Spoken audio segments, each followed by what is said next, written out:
Welcome to the Varietal Show. My name is Rory, and if you haven't been here before, especially welcome to you. What do we do here? We have fun with narrative. That's about it. If you're here on the Tuesday streams at 6:30, then what we do there is we read old stories and sometimes discuss them a bit, but mostly read them. It's a little more chill than this. And then what we do today is we write them. We're going to write stories, and we're going to write stories that are very much in the vein of the kinds that we do on Tuesday. I see GS is here and says good evening. Good evening to you, GS. And if you are out there in chat world, let me know if the sound is working out okay and all of that. I certainly hope you can hear me and hope there are no troubles. Everything looks good from my end. There should be music, and there should be me, and there should be nothing else, and you should be able to hear both. So let me know if that's working. So the Varietal Show is I'm a writer and I like writing, and we're gonna do some writing. We're gonna try some different things today, but the main thing that we're gonna do, if you came here based on the title, is a thing called the hero's journey, which is actually a pretty specific concept developed by a man named Joseph Campbell, and it is a well, I was talking to a friend about it, and he put it very well. It can be seen as a description of a trend in stories over history, or you could see it as a prescriptive way to tell stories that humans respond to. And we're going to use it that second way, but it really came out of the first way. It was a description by Joseph Campbell of how old myths tend to fall into the same formats. And it's actually really quite specific and layered and detailed, so we're going to do it with whatever you want. If you follow us on social media, which is at varietal_lit on Twitter or Instagram, you'll know that we mentioned in that post that I've written a hero's journey about garlic bread, which is true. And actually, I'll read it in a little bit because it's not very long. It's like a summary. Just to show you how you can pretty much make a hero out of anything if you follow the hero's journey structure. The thing is, though, and this may not have the impact for you, but for me, when I learned about the hero's journey, it kind of wrecked a bunch of things for me because there were stories that seemed so specifically innovative and cool when I was young. And then I discovered that basically all of them just followed the hero's journey. I think probably the most famous case of this, the one that really sort of made Joseph Campbell famous in the first place for his monomyth, is Star Wars. George Lucas specifically referenced Joseph Campbell's monomyth as a model for his Star Wars stories. So that is what we're up to tonight. And yeah, that's what I'm doing today. But actually, I'm going to do something different here in the opening. Because basically what's happened is I've noticed that I usually need a little bit of time to kind of warm up. And so what that means is that our first little bit of writing isn't as good as it could be. Now, normally, on my own, if you're a writer out there and you want some advice on writing, normally on my own, I do like free writing for 10 or 15 minutes. Free writing is just where you write whatever's in your head. And it's the same as like doing warm-ups with exercise or whatever, but for writers. I don't think that's going to be very entertaining here. So I'm going to do a different kind of warm-up. Something that's a little more challenging that we haven't done before. I'm going to write flash fiction in 5 minutes. Now, that's a lot of words, and you may not know what they all mean. So I need to kind of clarify. So let's start with this notion of flash fiction. GS says, never knew that. Always learn new things here. Well, thank you, GS. I don't know if we aim to be. I was going to say we aim to be educational, but I think that might be a lie. No, okay, so flash fiction in 5. So flash fiction is usually classified as a story, so beginning, middle, and end, that is under 500 words. That's typically what flash fiction is. It's actually a pretty challenging thing to write well. It's pretty easy to ham off, as you will see in a moment, but it's hard to write well. Like, good flash fiction is quite rare. Flash fiction as a concept isn't that rare. It's a lot easier to overwrite. As somebody famously said, I think it was Mark Twain, if I had more time, I would have written a shorter letter. That's a very true summary of how writing goes. It takes time to be brief. But we're going to do flash fiction in 5, which means I'm literally going to try and write a story beginning, middle, and end in 5 minutes. Now, the thing is normally I have a little more interaction with the chat, and you will see that later in the second part. This is just our warm-up, where we're doing the hero's journey. You'll have some interaction, but for this one, I really can't incorporate too much interaction. I don't think I'm going to be able to do it, period. So I need a little more focus. So to help us out, I'm going to put 2 things up. The first thing is there's going to be a timer, so you guys can keep me honest, and I won't be like cheating with the clock or anything. And number 2 is I'm going to put up a little video of a public domain, clips from a public domain movie that I think will really help you pass the time listening to the music and watching the movie. And the movie we're going to watch is actually a Charlie Chaplin film where he's doing some marvelous roller skating. So once I switch the timer on, I don't have a lot of control over it. So the only thing we really need to establish then is what's the basics that we want to cover here. What do we want going into this short story, this flash fiction in 5 minutes? GS says, haha, Mark Twain was so hilarious. Does anybody have a preference? Like, basically, I just need a character or character trait. It could be magical powers, it could be 5 limbs, could be anything. If nobody has any opinions in the next, let's say, 60 seconds, I'll just cruise on and do whatever. Maybe we'll do it about roller skating, because that's what our video is going to be, to keep you entertained. If there is anybody out there who has a particular preference or an interest in putting up a suggestion or anything like that, let me know. So, you know, for example, I did figure out, by the way, a way to do polls. I'm not going to do one for this, but we can actually do polls where you can participate in chat. I feel like writing about a female, so we'll say it's a girl. It's usually more fun to do somebody at that kind of age of naivete. Electric hair, GS says. That's excellent. Girl with electric hair. Girl with electric hair. Now, just to sort of set your expectations, if you're like, how can you write a story in 5 minutes? If you set your expectations low, you will. Flash fiction has more of a feel of... what's the word I would be looking for here? Feels a bit more like anecdotes or silly little stories that you might hear in a bar. So, anyways, we'll go with it that way. So, here goes. The 5 minutes is going to start. You guys have some music and a little bit of Charlie Chaplin, and you guys can all give me hell if I start going over those 5 minutes, and we'll see. We'll see if I can even write this story in 5 minutes. We'll do this as a warm-up. All right, so 3, 2, 1. There we go.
God, it's already been a minute.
Oh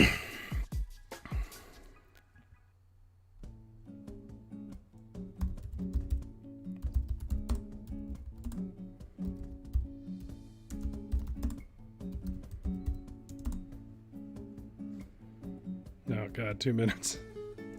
Okay, I need to be a little more succinct here.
Oh my god, I just made it.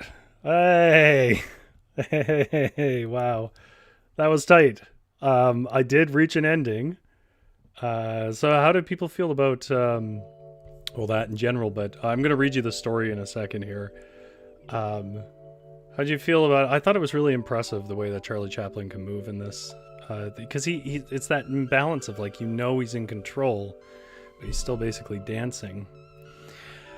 Okay, so, girl with electric hair. There once was a girl with electric hair in a city with only fire. She got her hair in a lightning storm when she was a baby. The townsfolk all avoided the baby as her mother and father were both nearly killed trying to brush her wild hair. No boys or girls would dance or wrestle with her, as anyone could be paralyzed by her electric hair. Shame a girl should prove so useless, people would say as she passed. The blacksmith wondered how powerful her hair was, though, thought it may heat his metal to bonding.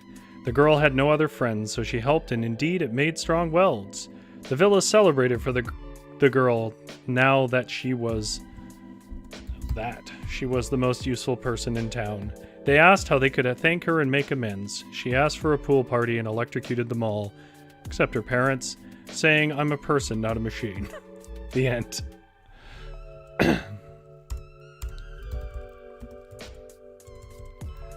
All right, so that's Flash Fiction in 5. So now I'm like warmed up.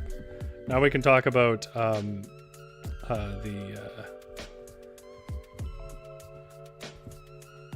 we can talk about the monomyth. In here.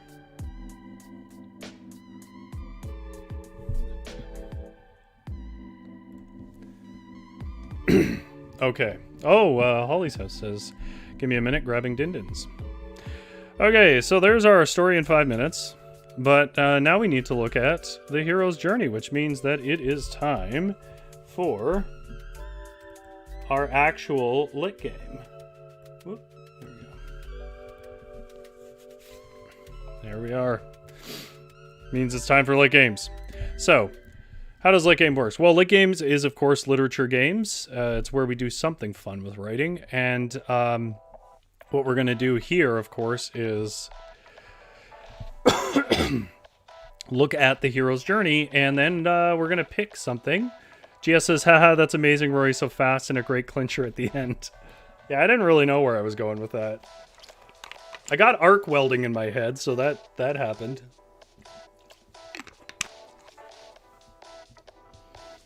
Okay, so let's not let me blab. But what we're going to do is we're going to try and build an outline of a story that follows the hero's journey, and literally anything can be made into a hero. So like I said, I made a story about garlic bread that was a hero's journey that I will explain in a little bit anyways. But that's not even really the point. So let's take a look at this hero's journey thing. Hero's Journey was by Joseph Campbell. This is the Cole's Notes, so if you're not here to learn, don't worry, it'll be quick. Hero's Journey was by Joseph Campbell. Joseph Campbell, I don't really know what his job was. I guess he was like a philosopher, anthropologist kind of thing. He read a lot of the old myths, kind of stuff we read on Tuesdays on this channel. And he noticed that all the old myths kind of follow one grand myth model, what he called the monomyth. And he broke that monomyth into, this is a big thing in the academic papers on stories.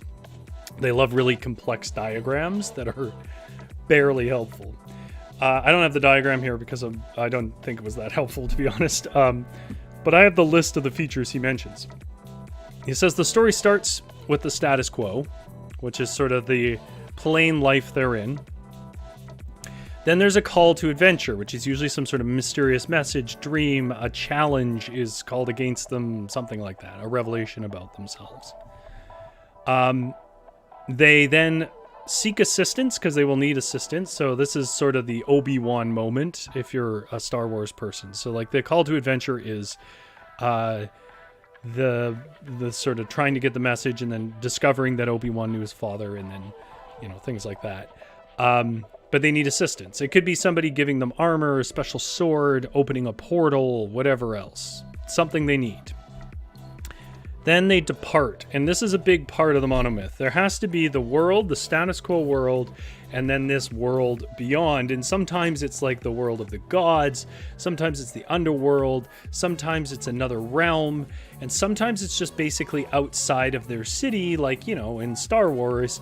You start on the planet, a little farm planet there with his aunt and uncle, but then you go off into space, into new environments, and that's kind of the departure moment is when he leaves. So that's departure. Then the hero has to go through trials in that world. This could be solving riddles, solving a problem. I mean, if you know anything about Greek mythology, Heracles' trials, his 12 trials and stuff, were everything from cleaning up the stables of horses to defeating the Hydra, I think it was. The approach, which is the moment when the hero has to face their worst fear. The crisis, which is when that worst fear is like overpowered them and they're at their lowest point. Sometimes the hero actually dies. Sometimes they just merely face almost certain death. Then the treasure that they get, so they then sort of stand up and defeat out of that crisis, and they get this treasure, some sort of special recognition or power. And then there's a result as to how it changes the enemies in that world or the interactions with that world. Do monsters bow down and gain some sort of treasure or chase the hero out or get more powerful or get displaced or whatever else. Then there's the return, and that's when the hero comes back to their normal world, but now they have a new life because the quest has changed them, and in that there's a kind of resolution. So that's the overview. And if everyone has logged off, that's fair because you're like, I did not tune in for a lit course. But here, let me do it a little bit Lord of the Rings, because I think Lord of the Rings also follows this model. Well, I know it does pretty tightly. I won't go through each of them, but I'll capture the main one here. You start with Frodo in the Shire. Frodo is then if you've only seen the movies, you wouldn't know this, I don't think. But in the books, the departure of Bilbo and leaving the Shire to the Shire house, anyways, to Frodo, there's a 17-year gap where Gandalf is gone, and in that time he's... Okay, I'm getting myself off track. There's a 17-year gap. At the end of that 17-year gap, after status quo has been established, that's when Gandalf returns and says, hey, that ring is terrible, we need to take it to the elves. That's the call to adventure. The assistance moment comes from... why am I blanking on his name? Viggo Mortensen. My God. Strider. Jesus. Strider is their assistants. He brings, sword and protection and knowledge and whatever else. And eventually they even go to the elves. But I think Strider's more key to that. But then there's this moment that is even highlighted in the films where Sam says, this is the furthest I'll have ever been from the Shire. That's him crossing into the New World with Frodo. And then there's trials throughout the book that I'm not going to recount. Everything from, fighting giant spiders to hiding to dealing with wounds and, things like that. There's the crisis on the side of Mount Doom. They're approaching Mount Doom, which is everyone's worst fear, especially if you're a ring bearer for as long as Frodo was. There's the almost certainty of death there. And then in the end, they defeat the challenge and gain some sort of treasure, special recognition, and power. Well, they get special recognition. They are recognized by, Gondor as kind of honored people and whatever else. But this is the part that's not in the movies, and unless you read the book, you didn't know, which makes it very much a hero's tale. The books actually follow the hobbits all the way back in kind of reverse order to where where the Shire was. And in the Shire, in case you read the books, I won't give it all away, but in the Shire, things are not well. The war did actually reach out to the Shire. And in that return, based on their war knowledge and bravery and courage and just capacity to defend themselves they had gained over the journey, comes to bear in freeing the Shire from the last sort of thresholds of evil that were lingering in the world. That's a hero's journey. So what do we want to do a hero's journey for? Do we want to do a hero's journey for a bag of chips? A cat? Is there a preference in chat here?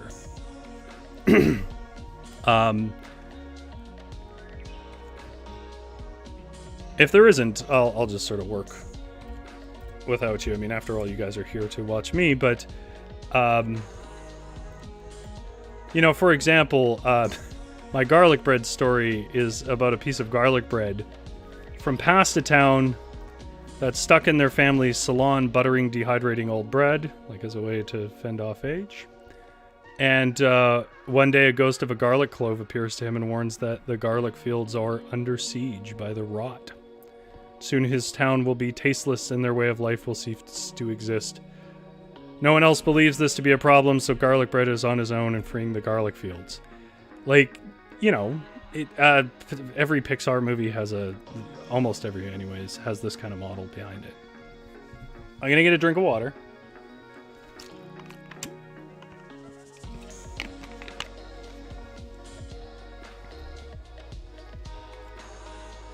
And I'm gonna do one more thing. Oop.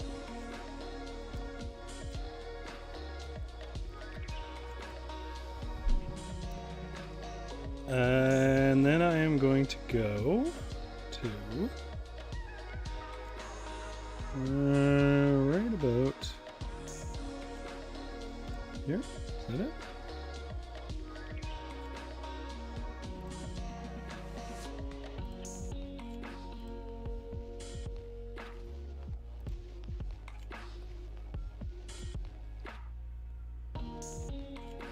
There we are. That's what I'm looking for. Okay.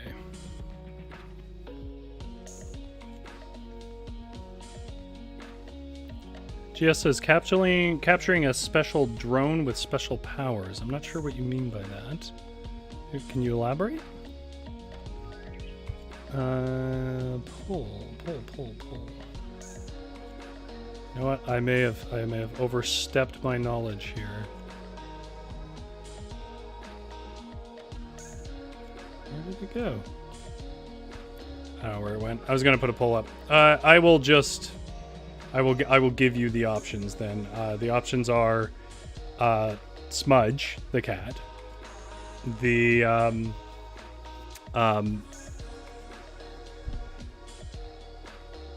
Smudge the cat. This is why I had it written down and I can't find it. Okay, here's our hero's journey options here. I think better writing.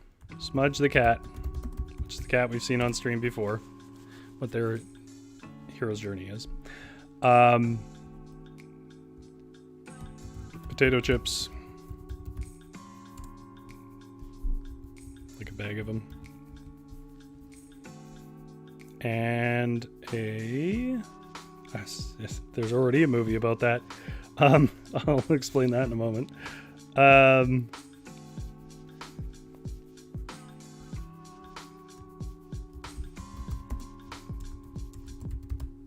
Daisy flower. Okay. So we have 1, 2, and 3 there. So Smudge the cat, potato chips, or a daisy. Who's our hero? Or if you have something else you want to put in there. So for example, what that would mean is, like, if it was Smudge the cat, status quo is Smudge is a sleepy cat who lolls about his owner's house, doing little and getting fat. That's his, special, that's a status quo.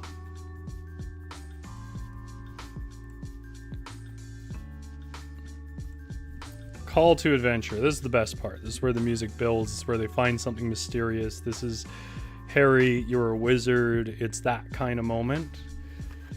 So if I was going with Smudge, and I have yet to see any votes to the contrary, so if I was going to Smudge,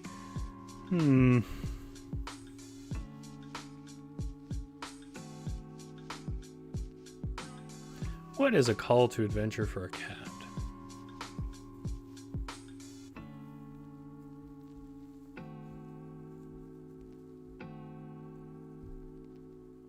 Call to adventure for a cat, I guess, would be, well, I mean, something out the window, right? I know what I can do. Invaders surround his home with mysterious intention.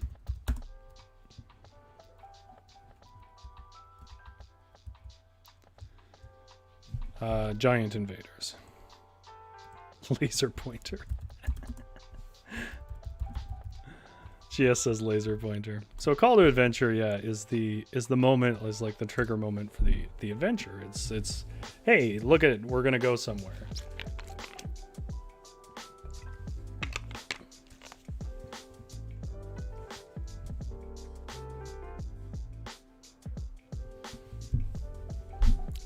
Okay. He needs assistance. That's tough with a cat. But I'm thinking, like, in cat stories, you might talk through a window. So who would a cat talk to that might be outside? I mean, other cats, sure, but for some reason that doesn't quite feel right. I want more texture than just a group of cats.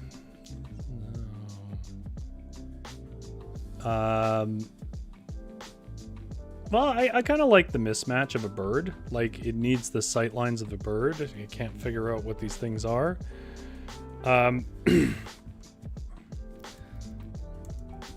Smudge ventures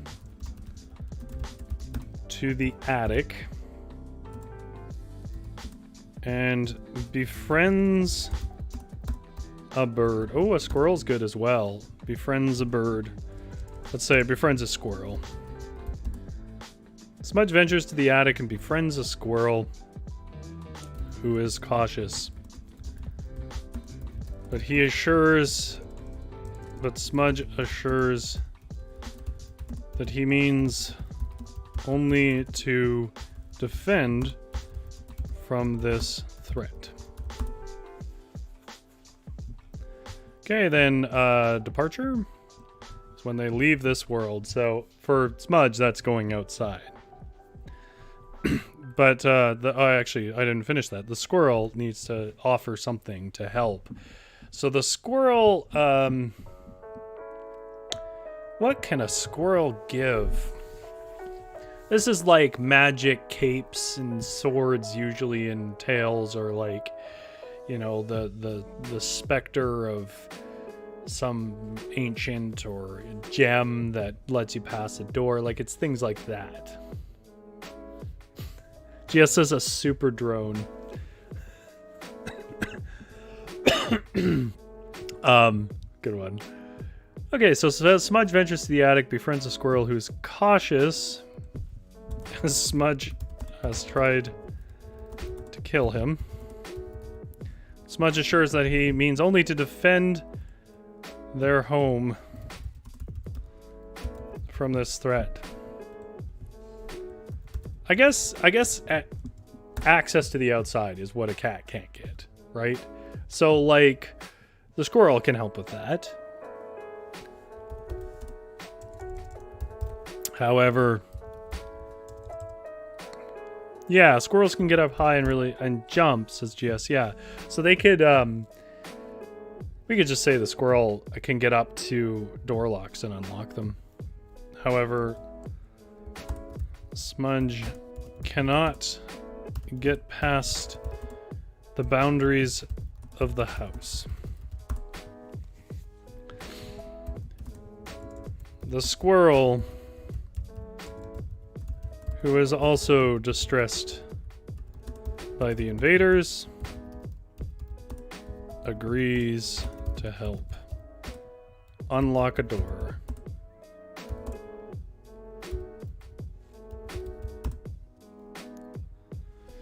I don't know why I keep missing my closing M dash, as I did in the other story too. I'm sure half chat's like, what the hell's an M dash? The squirrel, who is also distressed by the invaders, agrees to help unlock a door that will allow Smudge out. Departure. Smudge ventures leashless into the cold and open and many-smelled world.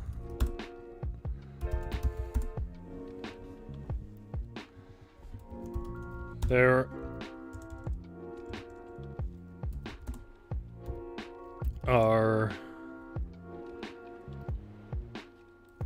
is wet grass that chills his toe beans, but he musters his courage and carries on despite the toe beans.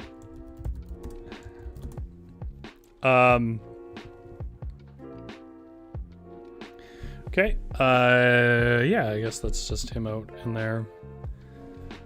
This world, I guess, is full of roaring beasts, hulking giants, and menacing smells. Okay, trials.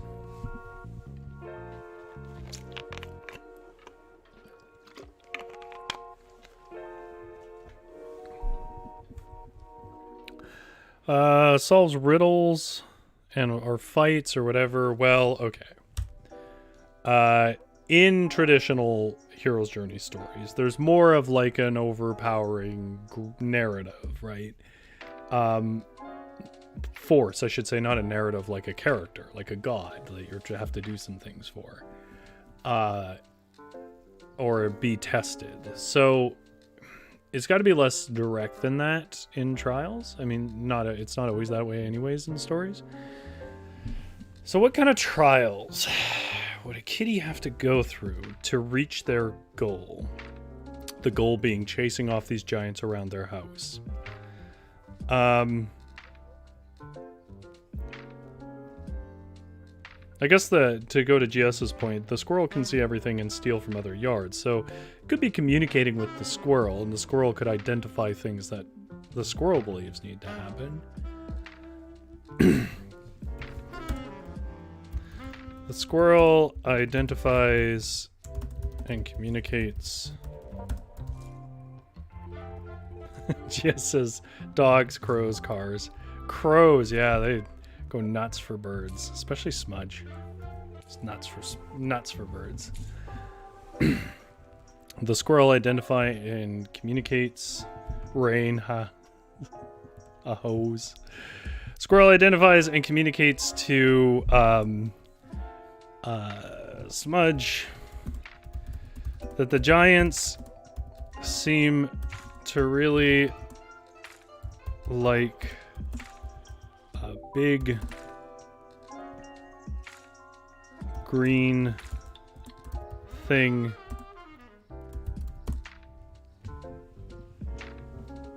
with a spinning blade.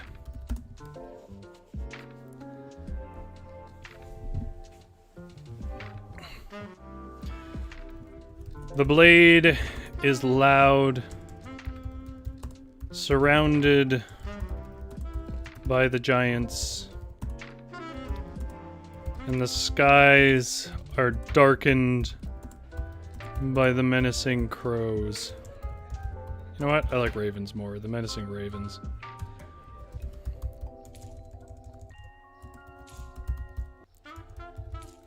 Of which Smudge